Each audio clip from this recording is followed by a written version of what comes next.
एकादशी के दिन चुपचाप गाय को खिला दें। यह एक छोटी सी चीज उससे पहले दोस्तों जान लेते हैं वरुथिनी एकादशी के बारे में। सूर्य जब एक राशि से दूसरी राशि में प्रवेश करते हैं तो ज्योतिष में इस घटना को राशि परिवर्तन या किस्मत चमकने वाली घटना कहते हैं। हर महीने एकादशी का पर्व आता है, लेकिन वैशाख महीने में आने वाली वरुथिनी एकादशी सबसे ज्यादा महत्वपूर्ण होती है। इस दिन सूर्य धनु राशि के निकट कर कुंभ राशि में प्रवेश करता है। आइए जानते हैं साल 2024 में वरुथिनी एकादशी कब है। स्नान दान मुहूर्त महत्व साल 2024 में वरुथिनी एकादशी 4 मई 2024 को मनाई जाएगी। इस दिन पवित्र नदी में स्नान के बाद सूर्य पूजा करने वालों को आरोग्य, धन, सुख, अन्न, वस्त्र, कला, तिल आदि का दान करने वालों को मोक्ष की प्राप्ति होती है। इस एकादशी से धरती पर अच्छे दिनों की शुरुआत मानी जाती है।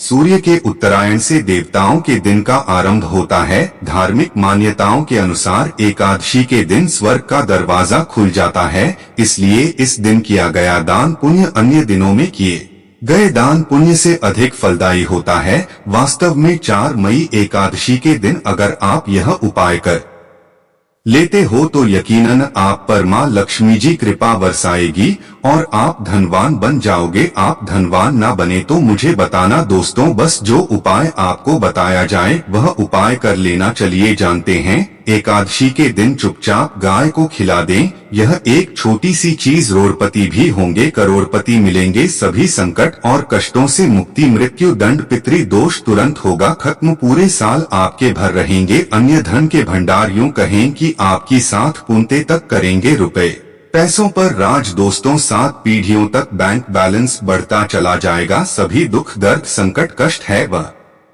दूर हो जाएंगे और सभी सुख आपके कदमों में आ जाएंगे। बस यह एक चीज गाय को खिला देते हैं तो तत्काल गरीबी आपके जीवन से खत्म हो जाएगी। यूं कहे व्यक्ति रंग से राजा बन जाता है और 33 कोटि देवी देवताओं को धारण करने वाली गौ माता की भी कृपा व्यक्ति पर आजीवन बरसती है। व्यक्ति के घर में कभी भी अन्न, धन, वस्त्र की कमी नहीं होती है। धन के भंडार व्यक्ति के घर में भरे रहते हैं। व्यक्ति के जीवन से तत्काल गरीबी खत्म हो जाती है। तो दोस्तों, कौन कौन से गाय से जुड़े खास और महत्वपूर्ण उपाय हैं जिन्हें यदि आप एकादशी के दिन कर लेते हैं तो दोस्तों यकीन मानिए आपके घर में अन्न, धन के भंडार सदैव भर रहेंगे। जो भी जीवन के दुख, दर्द, संकट, कष्ट है वह सभी दूर हो जाएंगे। इस वीडियो में हम आपको इस एक खास और महत्वपूर्ण चीज के बारे में बताएंगे जो कि आपको एकादशी के दिन गाय को जरूर खिलानी है। तो दोस्तों अपने फायदे के लिए पूरा वीडियो देखना। यदि आज की इस वीडियो को अपने बीच बीच में से देखा, काट काट कर देखा तो यकीन मानिए जीवन में आपको कभी सफलता हासिल भी नहीं होगी,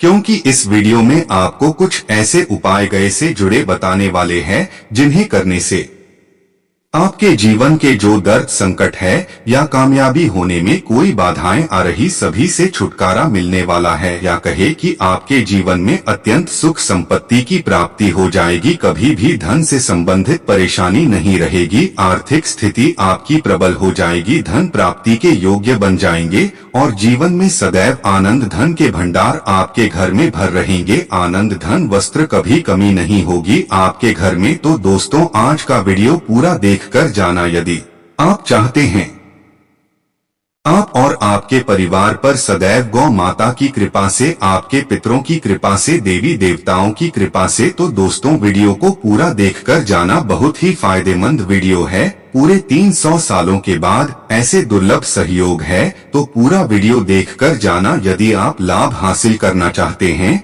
और 7 पीढ़ियां तक कभी कोई किसी तरह की कमी ना हो या फल चाहते हैं तो वीडियो को पूरा देखकर जाना। बहुत ही लाभप्रद वीडियो है आपके लिए। दोस्तों वीडियो को आगे शुरू करें उससे पहले आपसे रिक्वेस्ट करते हैं कि इस वीडियो को लाइक कर चैनल को सब्सक्राइब कर देना और कमेंट बॉक्स में सच्चे दिल से जय गौ माता जरूर लिख देना, जिससे माता की कृपा आपकी और आपके परिवार के ऊपर सदैव बरसती रहे। और ज्यादा से ज्यादा वीडियो को शेयर जरूर करना ताकि और लोग भी इस वीडियो के माध्यम से लाभ हासिल कर सके। इन उपायों को करने से जीवन में सदैव धन सुख संपत्ति की प्राप्ति कर सके। तो शेयर करना ना भूले इस वीडियो को, जिससे और लोगों का भी भला हो। आपको बता दें, इस दिन तीर्थ स्नान करना बहुत ही फलदायी समझ गया है। यदि कहीं तीर्थ स्थान पर पवित्र नदी में स्नान करना संभव न हो तो आप क्या करें, घर पर ही नहाने वाले पानी में गंगाजल की कुछ बूंदें डालकर स्नान कर लें। और साथ ही साथ जब आप स्नान आदि से निवृत्त हो जाएं, तो सर्वप्रथम अपने घर की पूजा स्थान को साफ कर वहां पूजा पाठ करें और पितरों के निमित्त तर्पण पिंडदान करें। अन्न धन वस्त्र दान जरूर करें। और इस एकादशी के दिन दान करने से सभी मनोकामनाएं पूर्ण हो जाती है। एकादशी के दिन विशेषकर पूर्वजों की पूजन के लिए बहुत ही शुभ फलदायी समझ गया है। इस दिन पिंडदान करने से पूर्वजों की आत्मा को शांति मिलती है और उनका मोक्ष मिलता है। और आपको बता दें, इस दिन पूजा के साथ साथ हनुमान जी मंगल देवता और भगवान शनि देव की भी पूजा जरूर करनी चाहिए। आपको बता दें कि इस दिन यदि आप हनुमान जी और मंगल देवता भगवान शनि देव की पूजा करते हैं तो मंगल का ग्रह जनित दोष भी दूर हो जाता है। व्यक्ति के जीवन में धन सुख संपत्ति की प्राप्ति हो जाती है। समस्त मनोकामना व्यक्ति की पूर्ण हो जाती है। और दोस्तों, साथ ही साथ अब बात करें आपको उसे दिन, मतलब यह जो एकादशी के दिन है, इस दिन आपको एक उपाय तो जरूर करना है। गाय का उपाय बताने से पहले एक उपाय आपको बता दें, इस उपाय को जरूर दूर करें। क्या करें कि शाम के समय पीपल के पेड़ के नीचे आपको सरसों का चौमुखी दीपक, आटे का दीपक बनाना है। उसमें आपको कलावे की बाती लगाकर सरसों के तेल का दीपक जला देना है और बीच में 2 सबूत फूल वाले लौंग भी डाल दें। फिर देखिए कैसे चमत्कार आपके जीवन में होता है। शाम के समय जलाकर उसे छोड़ दे मनोकामना मांग कर। दोस्तों, 11 दिनों के आपकी वह मनोकामना पूर्ण ना हो जाए तो हमें बता देना। बहुत ही प्रभावशाली उपाय बताया मैंने आपको, बहुत ही दुर्लभ से दुर्लभ है। इस बार नए वर्ष के उपाय को जरूर करें। यह उपाय जो है बहुत ही आपको लाभ देगा। और अब बात करें गाय से जुड़े वह कौन कौन से उपाय आपको इस दिन, मतलब गाय से जुड़े उपाय जिन्हें करने से व्यक्ति को 7 पीढ़ियां तक बैंक बैलेंस की कमी नहीं होती, दुख दर्द संकट कष्ट दूर हो जाते हैं और सभी सुख व्यक्ति के कदमों में आ जाते हैं। कदम चूमती है सभी सुख और घर में धन के भंडार सदैव भरे रहते हैं, कोई कमी नहीं होती। कौन कौन से उपाय हैं, ध्यान से सुनना। जिस तरह बताएं इस तरह इन उपायों को आपको करना है। तो चलिए शुरू करते हैं। कौन कौन से गाय से जुड़े उपाय हैं। प्रभावशाली चमत्कारिक उपाय है जो कि आपकी किस्मत को चमका देंगे। तो दोस्तों आइए जानते हैं। दोस्तों, सनातन परंपरा में गाय गंगा और गायत्री का बहुत ज्यादा धार्मिक महत्व है। मान्यता है कि गौ माता के शरीर पर 33 कोटि देवी देवताओं का वास होता है। गौ माता की पूजा करने वाले जातक पर इन सभी देवी देवताओं की कृपा बरसती है। गौ सेवा से न सिर्फ इस जन्म के बाल की पूर्व के भी दोष दूर हो जाते हैं। गाय से हासिल पंचगव्य का उपयोग जरूर शामिल करें, क्योंकि पंचम गव्य के बिना कोई भी पूजा पाठ और हवन सफल नहीं होता। या दोस्तों, गौ कृपा पाने के लिए प्रतिदिन, सप्ताह अथवा महीने में परिवार समेत एक बार गौशाला जाने का नियम जरूर बनाएं और वहां गायों को हरा चारा जरूर खिलाएं। इससे आपको शुभ फलों की प्राप्ति होगी। और साथ ही साथ गौ सेवा और गौ पूजा से 9 ग्रह शांत हो जाते हैं और इनसे जुड़े देशों का निदान हो जाता है। गर्मियों में गौ माता को पानी पिलाएं और सर्दी में गौ माता को गुड़ जरूर खिलाएं। ध्यान रखें कि गर्मियों में गाय को गुड़ न खिलाएं। अनेक देवी देवता को अपने ने शरीर पर धारण करने वाली गौ माता से जुड़े कई शुभ और अशुभ संकेत भी होते हैं। मसलन गाय का दूध देते समय यदि गाय ठोकर मार दें और सारा दूध बिखर जाए तो अपशगुन होता है। यदि कोई यात्रा पर निकल रहा हो और गाय अपने बछड़े को दूध पिलाती सामने आ जाए तो निश्चित रूप से जिस यात्रा के लिए आप निकले हैं वह यात्रा आपकी जरूर ही सफल होगी और वह कार्य जिसके लिए आप निकले हैं वह जरूर ही पूर्ण होगा। यात्रा पर जाते समय बाई और गाय की आवाज आना और रात्रि में गाय की हुंकार करना भी शुभ होता है। दोस्तों, साथ ही साथ गाय के साथ आप भूल कर भी दुराचार न करें, अन्यथा मिलता है घोर पाप और जीवन भर की परेशानियां बनी रहती है। जी हाँ दोस्तों, गाय को राष्ट्रीय पशु बनाए जाने और इन्हें मौलिक अधिकार दिए जाने की बात हो रही है तो सवाल उठता है कि गाय हमारी संस्कृति का अहम हिस्सा है, तब भी गाय के साथ लोग खराब व्यवहार कैसे कर लेते हैं। गाय दर दर भटकती रहती है, भरपेट इन्हें चारों तक लोग नहीं देते गए, जब तक दूध देती रहती है तो उनकी सेवा होती है और जैसे ही दूध देना बंद कर देती है तो लोग इन्हें उनकी किस्मत पर छोड़ देते हैं, सड़कों पर और गलियों में भटकने के लिए। ऐसे में गोवंश जीवन को कोई डंडे मारता है तो कोई पानी डाल देता है, कभी वाहनों की चपेट में आ जाती है तो कभी बीमार होकर बेचारी यह गाय दम तोड़ देती है। ऐसे में जरूरत है इन बातों को जानने की। गाय को लेकर शास्त्रों में क्या कहा गया है, गाय के साथ आपको कैसा व्यवहार करना चाहिए। दोस्तों, गाय को कभी भी मारना पीटना नहीं चाहिए। शास्त्रों में गाय को माता का दर्जा दिया गया है। गाय को मारने वाला माता को मारने पीटने वाले के समान पाप का भागीदार समझा जाता है। नरक लोक में वर्षों तक कष्ट भोगना पड़ता है, अगले जन्म पशु योनि में मिलता है। कथा है कि गौतम मुनि ने गलती से गाय को डंडा मार दिया था, जिससे गाय की मृत्यु हो गई थी और इस पाप से मुक्ति के लिए इन्हें वर्षों तक तपस्या करनी पड़ी। भगवान श्री कृष्ण जी ने बैल स्वरूप में आए वृद्धाश्रम का वध कर दिया था, जिससे मुक्ति के लिए भगवान श्री कृष्ण को संपूर्ण तीर्थ को एक कुंड में बुलाना पड़ा और इस कुंड में स्नान से वह पाप मुक्त हो गए थे। दोस्तों, साथ ही साथ पानी पी रही गाय को भागते हैं, वह घोर पाप के भागी बनकर नरक भोगते हैं।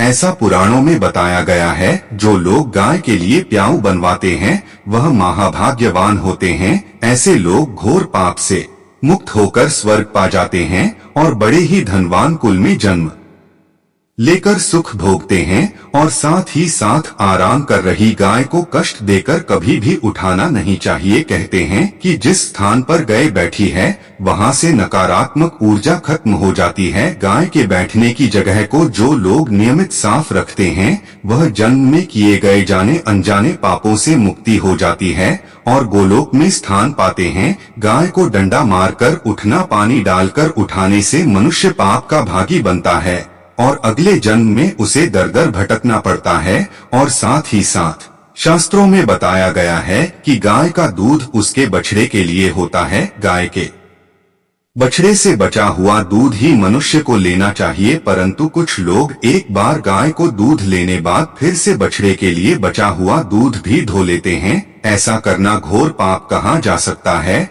ऐसे दूध को धोने वाला और ग्रहण करने वाला दोनों ही पाप के भागी बन जाते हैं। दोस्तों, साथ ही साथ शास्त्रों में कहा गया है कि गोवंश मतलब गाय और बैल के पीठ पर नहीं बैठना चाहिए। उनकी पीठ पर बैठने से महापाप लगता है। ऐसे लोगों को नरक की यातना भोगनी पड़ती है। एकमात्र देव के अंश के उत्पन्न नदी ही गौवंश है, जिस पर स्वयं महादेव और महादेवी सवारी करती है, क्योंकि नंदी ने स्वयं अपनी इच्छा से महादेवी की सवारी बनना स्वीकार किया था। और साथ ही साथ शास्त्रों में गाय के दान को बहुत ही महत्व दिया गया है, परंतु ऐसी गाय का दान कभी नहीं करना चाहिए जो बूढ़ी और बीमार हो। तो उपनिषद में नचिकेता की कथा भी संदर्भ में है कि जिस नचिकेता ने पिता द्वारा बूढ़ी गाय को दान करने पर आपत्ति जताई थी, दूध देने वाली और बछड़े सहित जो लोग का दान करते हैं वह महान पुण्य को हासिल करके स्वर्ग में स्थान पाते हैं। दोस्तों, साथ ही साथ सूर्य चंद्र मंगल शुक्र की युक्ति राहु से हो तो पितृदोष होता है, यह भी मानता है कि सूर्य का संबंध पिता से एवं मंगल का संबंध होने के कारण सूर्य यदि शनि राहु या केतु के साथ स्थित हो या दृष्टि संबंधी हो तथा मंगल की युति राहु या केतु से हो तो पितृदोष होता है। इस दोष से जीवन संघर्ष में बन जाता है। पितृदोष हो तो गाय को प्रतिदिन या किसी भी एकादशी को या किसी पूर्णिमा के दिन, अमावस्या या किसी भी खास दिन पर रोटी गुड़ चारा खिलाने से पितृदोष खत्म जाता है। साथ ही साथ गाय की पीठ पर जो कुबड़ बना होता है वह बृहस्पति गुरु है। आठ जन्म पत्री में यदि बृहस्पति अपनी नीच राशि मकर में हो या अशुभ शिवलिंग में जा रहे हो और सामने से गौ माता आई हुई दिखाई दे तो गौ माता को अपनी दाहिनी ओर से जाने देना चाहिए। आपकी यात्रा जरूर ही सफल होगी और जिस घर में गाय होती है उसमें वास्तु दोष स्वतः ही खत्म हो जाता है। और साथ ही साथ आपको बता दें कि गाय को आप भी रोटी बनाएं, प्रतिदिन ताजी रोटी ही बनाएं। गाय को अगर आपने रोटी बनाई है तो कोशिश करें कि उसे रोटी को आप तुरंत ही गाय को दे दें। अगर आप उस रोटी को रख देंगे और उस रोटी को अगले दिन देंगे तो वह रोटी बासी मानी जाएगी। गाय को कभी भी बंसी रोटी ना दें, इससे घर में नकारात्मक ऊर्जा वास करती है और जो भी काम आपके बनने वाले होंगे वह काम बिल्कुल भी नहीं बनेंगे। आप जिस भी काम को करेंगे उस काम में आपको हमेशा असफलता ही हाथ लगेगी। इसलिए कोशिश करें गाय को रोजाना ताजी रोटी बनाकर खिलाएं और रोटी को बिल्कुल ना रखें। और साथ ही साथ सड़ी गली चीज गाय को नहीं खिलानी चाहिए। घर में कोई फल है, कोई सब्जी है, सड़ जाए तो लोग क्या करते हैं, गाय को देते हैं। नहीं, ऐसा नहीं करना चाहिए। ऐसा करने से यदि आप गाय को खिलाते हैं तो आप पाप के भागी बन जाते हैं। आप बिल्कुल सड़ी गली चीज गाय को न खिलाएं। और साथ ही साथ एकादशी पर आटे की 11 लोहियां बनाकर उनके ऊपर हल्दी लगाएं। इसके बाद गाय को खिलाएं। हर एक लोरी को खिलाते समय गाय को सहलाएं। आपके जीवन में खुशियां ही खुशियां होगी। और एक बार एकादशी पर आप 7 बार गाय की परिक्रमा भी कर ले तो आपके समस्त पाप कम होंगे। और एकादशी पर साथ ही साथ आप गाय को जब भी रोटी दे, रोटी पर या तो आप थोड़ी हल्दी लगा ले या थोड़ा गुड़ रख ले। अगर गुड़ ना हो तो आप थोड़ा घी रख सकते हैं। दोस्तों, गाय को कभी भी सूखी रोटी ना खिलाएं। सूखी का मतलब गाय को रोटी खिलाई उसे पर कुछ ना कुछ रखकर खिलाए। हल्दी रख ले, गुड़ रख ले, मिश्री घी या जो भी रख ले, मतलब खाली नहीं खिलानी है। इतना करने मात्र से आपके जीवन के सभी दुख दर्द समाप्त हो जाएंगे।